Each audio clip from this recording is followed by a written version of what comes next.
Hey everybody, Derek here to bring another video for Fear the Walking Dead. And if you've seen, AMC has released its second sneak peek of what is to come on Fear the Walking Dead. We still don't have an exact premiere date. It is going to be in August, but we don't know when. But they have released a second sneak peek. Since I didn't make a video on the first one, I thought what I would do is combine it. So I'm going to basically be giving an analysis of what these two sneak peeks are and what I think they're telling us. And just in case you're not caught up with Walking Dead in general, or if you don't want to be spoiled about anything about Fear the Walking Dead, then you may not want to watch the video because you will be spoiled. Okay, so to begin, the first sneak peek that they released was of Nick. And as we know, Nick is the son of Madison, who is played by Kim Dickens. And, Nick's been described as a college flunk out and a drug addict. He's unfortunately become addicted to some kind of drug. We don't know what that is yet, so I guess it'll be interesting to see exactly what's going on. But in this sneak peek, we see that Nick is running.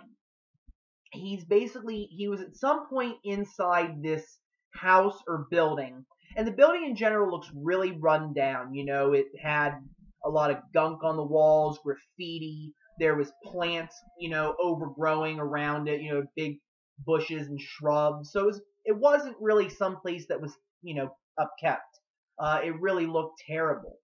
And he's just running for his life. He hops a fence, and you can see that his shirt is undone, and his belt buckle's undone, and his pants were falling down, and he's like pulling them back up as he's running, and the look on his face just shows that he has seen something absolutely horrifying, whatever that might be. Now, there are a couple of thoughts that I had about this scene. One being that because of the fact that Nick has been described as a drug addict, I would not be surprised if the area that he was in was one of the places where maybe some people were selling drugs, or maybe there were people there that, congregate people that have, the same different type of behavior, people that, they get together, do drugs. Not judging, just saying that maybe this is something that was going on there.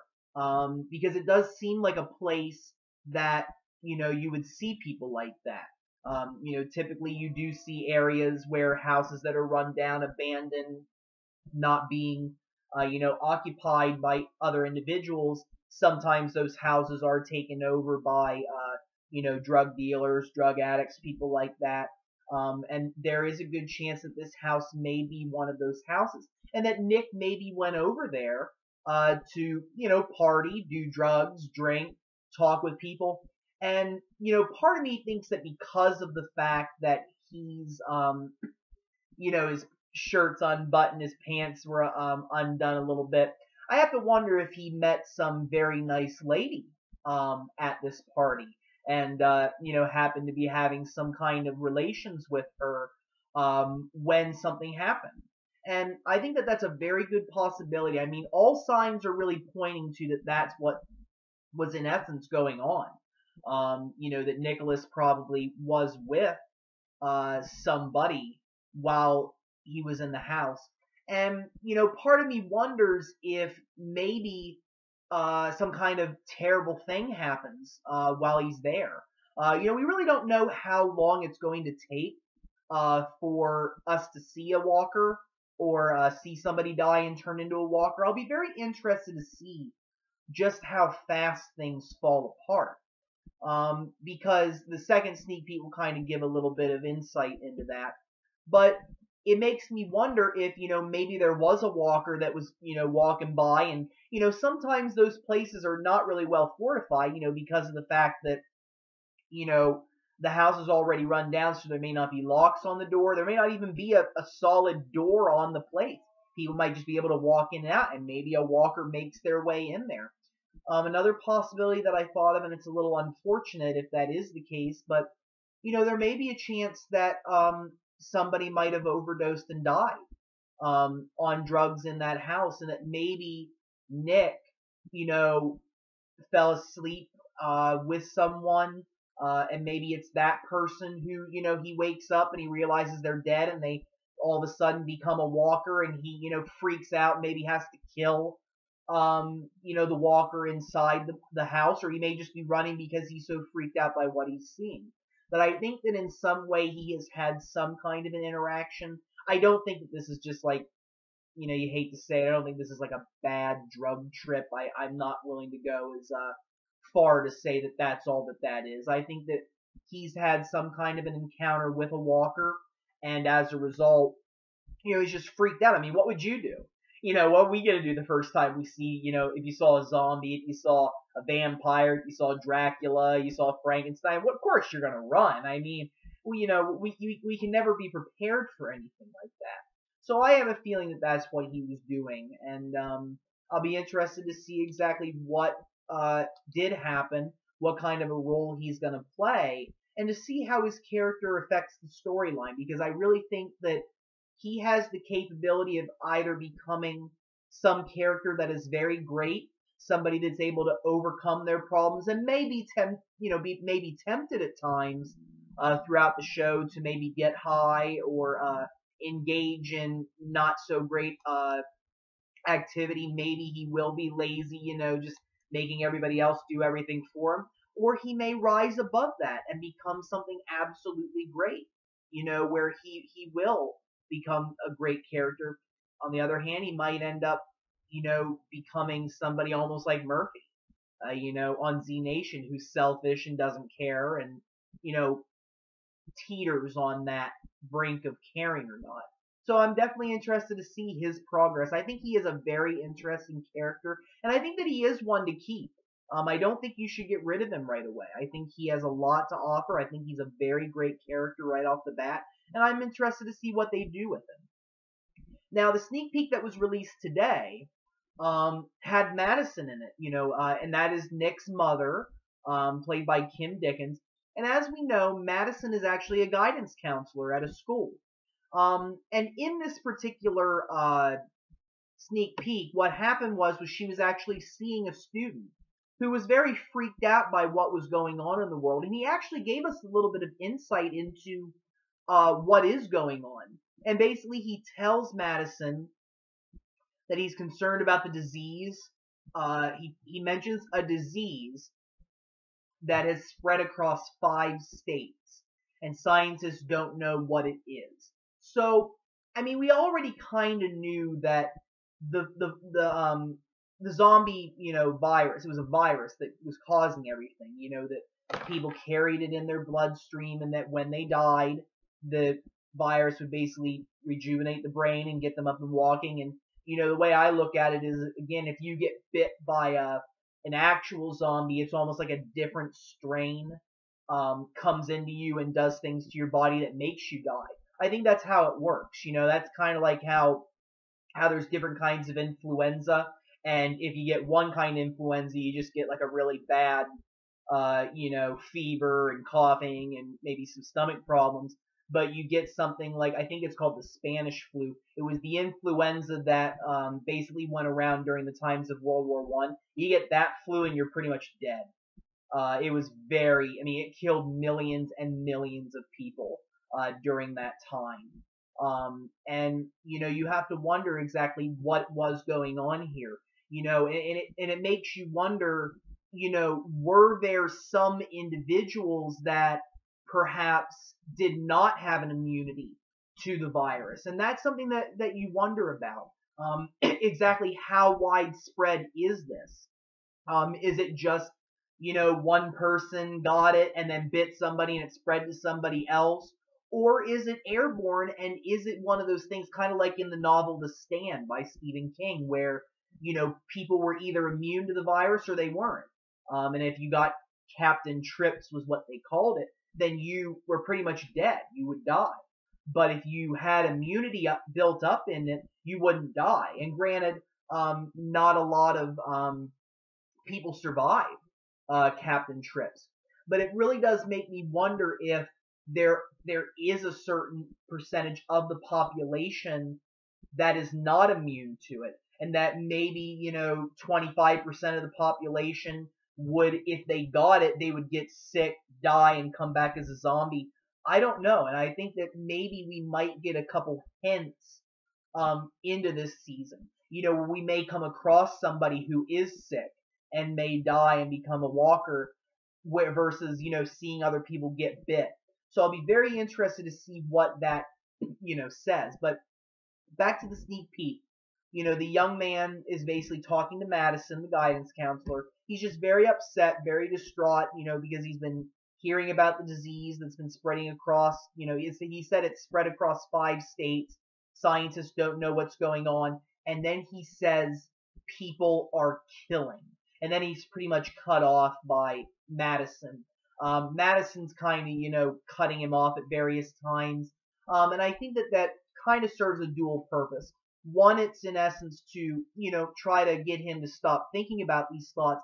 But I think on the other hand, she also maybe doesn't want to believe it herself, and maybe trying to just find some kind of a solution for the both of them.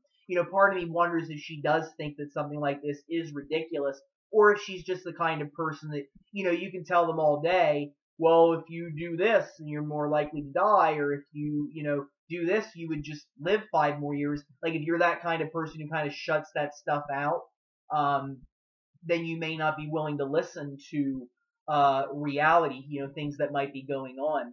And Madison basically tells the boy to calm down, tells him to stop spending so much time on the internet, and she tells him that the authorities would tell them if there was a problem, and that pretty much ends the sneak peek.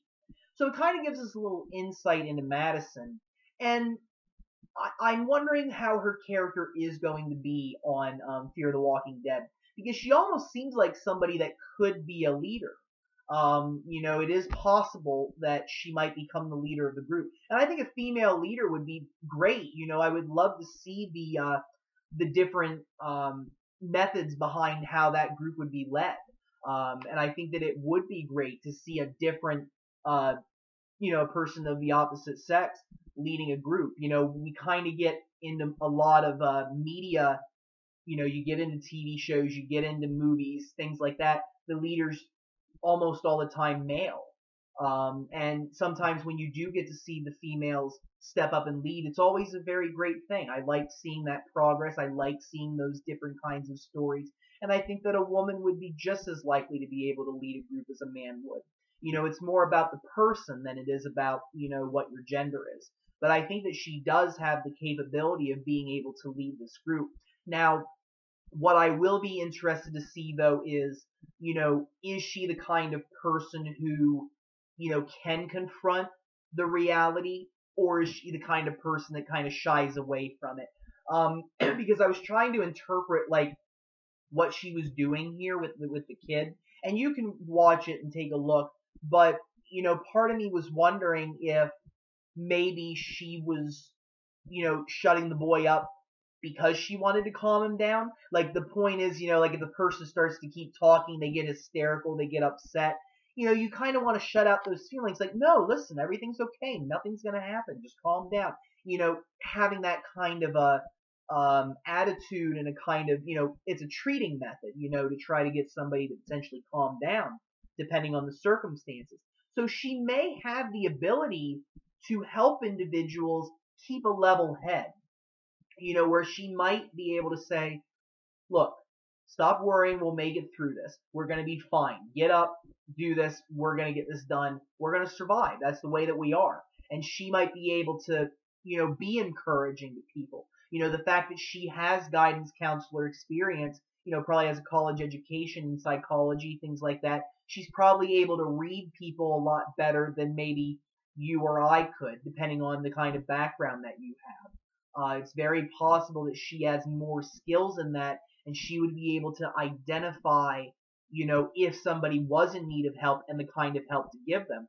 But on the other hand, she may have to learn to use those skills, because on the other hand, I think that maybe she might be in a little bit of denial, where she's not exactly embracing this idea that, hey, things are really wrong. And this is something to be very concerned about. And how much concern you should place on something is definitely hard to say. I mean, I remember when H1N1 was going around, how people were very concerned about that. That the so-called swine flu may potentially kill a lot of people. And while it did kill several people, it turned out to be not as devastating as they thought. And you get that throughout history of times where things have gotten really bad and times where things have been relatively okay. And to them, this is another situation, but unfortunately, it's going to be the one that pretty much breaks down human society. So I have to wonder if, she struggles with coping, and seeing exactly what's going on. But I think as well, most people would be in denial. I mean, if you told me that, people were running around doing this and that, I'd be like, are you kidding me? Come on. No, like, we would know about this. Are you kidding? I think that, it would be hard to believe at first. I think that that's, a human quality. A lot of us do try to deny something first before we eventually, assess it and accept it. So I'll be very interested to see what kind of a role Madison would play. But I think that she's going to be a great character as well, and to see how she's going to potentially use her skills to keep people calm, keep people level-headed, to bring a family unit together, and potentially stop the fighting. I think that she could have that capability, and I will be definitely interested to see what she will do. So with that, I'm going to bring this video to a close. I want to thank each and every one of you for watching. If you guys have any questions or comments, don't be afraid to leave them, and feel free to subscribe. I do have more videos coming. If you guys have any suggestions as to future videos that you want to see, don't be afraid to suggest them. I hope you all have a wonderful evening, and thank you very much for watching.